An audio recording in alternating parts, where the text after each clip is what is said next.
Hi, this is Travis with another video for you guys. So for those of you who don't know me, I'm Dr. Physical Therapy. Also been a personal trainer now 15 plus years. And so I want to talk about how to lunge with a band today. I've kind of touched on this in some of my other videos, but today I'm going to show you some variations that I like. I'll talk about a common variation that I don't like that much. And only one band today, so not a lot of equipment. I know some other videos I've used a lot of bands and different things, so this will hopefully be simpler. So if you don't have a lot of stuff, just a super band, that's really all you're going to need for today. Again, I know some of you are getting back in the gym, working out with weights. You know, I definitely use weights a lot as well. These bands are a really great supplement to those weights, or just something to do to mix it up sometimes. And I'll be talking about how to structure it in a workout more towards the end. But if you have one of these super bands, I'm using a Perform Better band, but it doesn't really matter that much. Go ahead and grab it and we'll get started.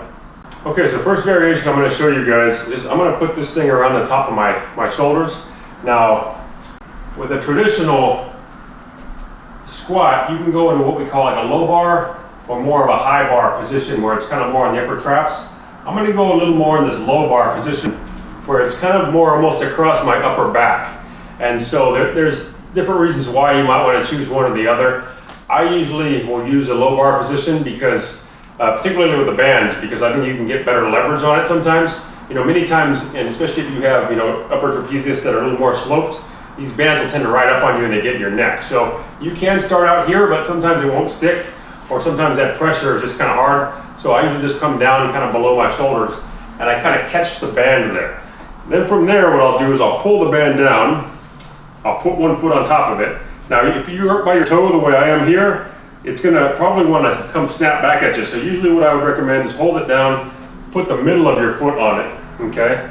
Then from there, you're gonna go into a staggered kind of split squat position.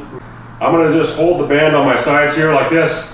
You know, you could cross your arms up top though if you want to. That part's really up to you, as long as you can secure the band in place. It's pretty well stuck on me now.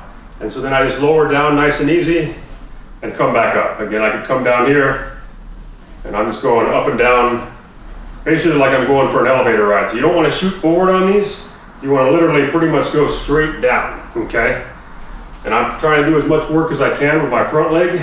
So again, I can come in here, using that front leg to really drive this thing up. Most of the tension's at the top, you know, not as much at the bottom. At the bottom, this is probably closer to body weight. You know, a little extra, but not a lot.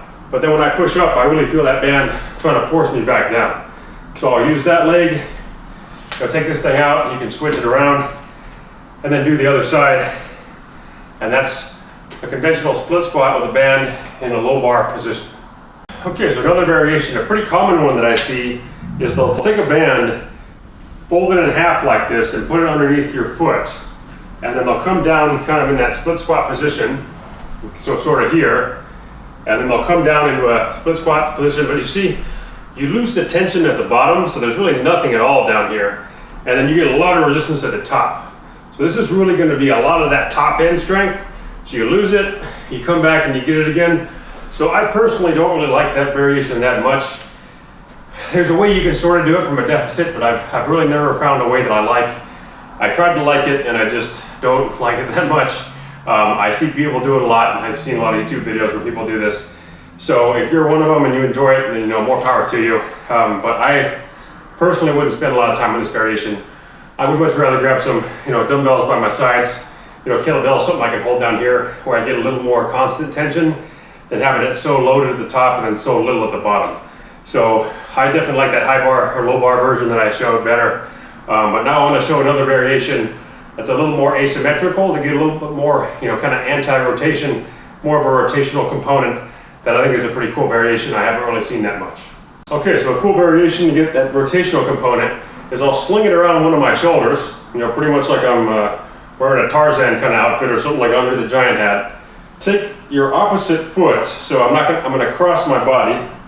So again, I pull this down, put my foot in here on the middle part, okay? And then I can just sort of shimmy this thing around wherever I like it. From there, I'm gonna take my front leg, so this thing is kind of running across me like this. And now from there, I can put my hand here if I want to secure myself. Sometimes I'll just even hold it, you know, down here. You can figure out how you want to put your hands.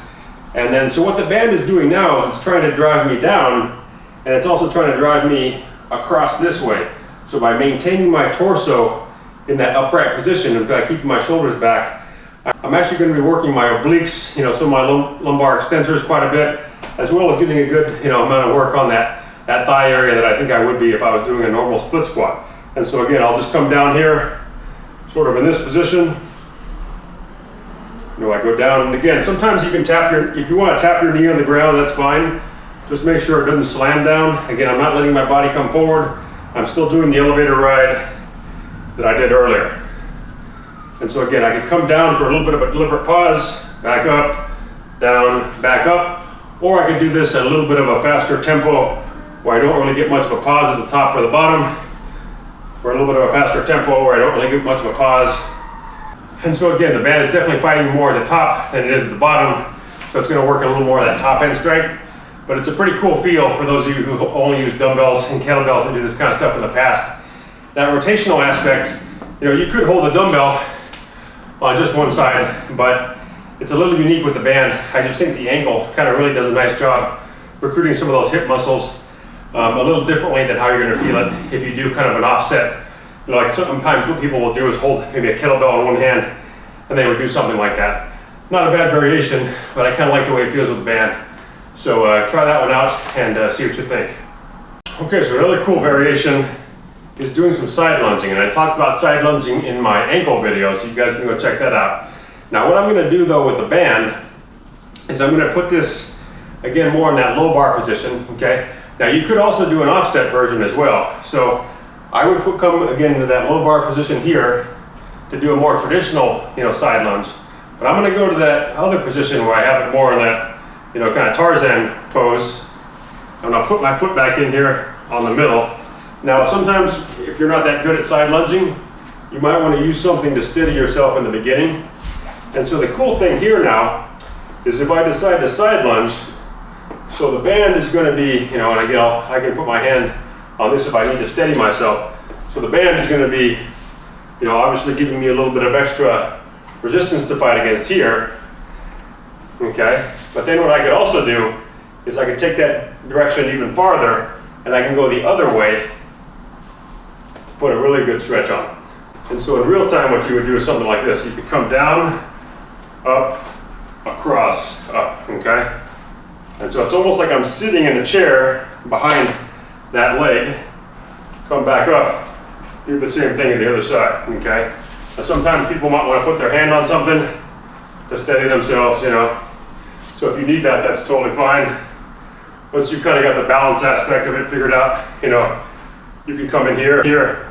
That's just a pretty cool variation. You can throw it yourself, and then you would want to switch sides. You kind of get that unique aspect of having the band trying to rotate you and push you one way, and then you can see how it feels going the other direction. And it's a cool way to also challenge yourself, see how symmetrical your strength is. Sometimes you might find one side a little easier than the other, or oppositely, one side's a little harder than the other. Always try a little extra maybe on that hard side, see if you can get up to speed. Well, that's kind of a cool anti-rotational lateral movement. I haven't seen too many people do this. Actually, I don't think I've ever seen somebody do this variation. So I'd encourage you to try it out if you're a fan of side lunging, or if you're trying to get into side lunging. You're going to want to probably just get your body weight form figured out first. Sometimes you can even use TRX straps to steady yourself. Once your side lunging form is somewhat decent though, adding a band can definitely make it a little more interesting, a little more challenging for the muscles. So try that one out and see what you think. Okay, so hopefully that was a pretty quick and dirty video for you guys today on lunging. Technically, that's more what they call split squats. Now, more conventionally, a forward lunge is when you're going to be actually moving forward and coming back, or a reverse lunge would be, stepping back and then coming up. Now, a split squat, you're typically just going to be going up and down, and that's it. So you sort of minimize that impact a little bit. I definitely think there's a time and a place for both, but I like split squats a lot. Certainly, they're nice for strength. If you're not worrying about agility and things of that nature, where you need to move quickly or dynamically, and you're just trying to really work on strength, I think split squats are great because you're a little more stable, because your feet are always anchored to the ground in what we tend to call a closed chain position. Now, when you start adding this band in the mixture, it's just going to be a nice variation to get a little more work at the top. So, if I was holding dumbbells by my sides, say if I have a 50-pound dumbbell in each hand, well, that's 50 pounds up top, it's 50 pounds down below, so it's a little more constant. With a band though, I'm obviously putting some tension on it, and so I get a lot more load at the top and the bottom. So it's just a little bit of a unique recruitment of the muscle. Again, I like to just mix this in from time to time. I think there's definitely a time and a place for both. I wouldn't say, only use the bands, but I also wouldn't necessarily say only use the dumbbells. Bands can be a nice variety, and because you get the most tension at the top, typically when the muscle is in that more contracted position, you really can feel that muscle contraction a lot. So it really helps with that mind-muscle connection sometimes, and it can be a nice place to do some maybe burnout work. So sometimes at the end of a tough workout, you can throw in a few extra sets with some bands, or you can get a high tension band and you can do more of a work set in the beginning. So a lot of ways you can structure this stuff. It really just depends on what you're trying to do. I generally would think you can give yourself a pretty darn good workout with the bands alone, but if you're really looking to optimize your workout, I definitely think you should probably also do some weight training as well. But definitely check out these bands if you guys haven't used them very much. No reason why you couldn't take them into the gym with you if they don't have them, or if you're still working out at home, time and a place for that as well. But so that's all for now, so comment below, let me know what you guys think. Any other exercises that I haven't talked about. I've got quite a database now of other videos, but check those out, and if there's anything else that I haven't covered yet you guys want to see, let me know. I'm going to try to see if I can keep this going, maybe one video a month for now, so subscribe if you like this stuff, and as always, I hope you guys have some fun.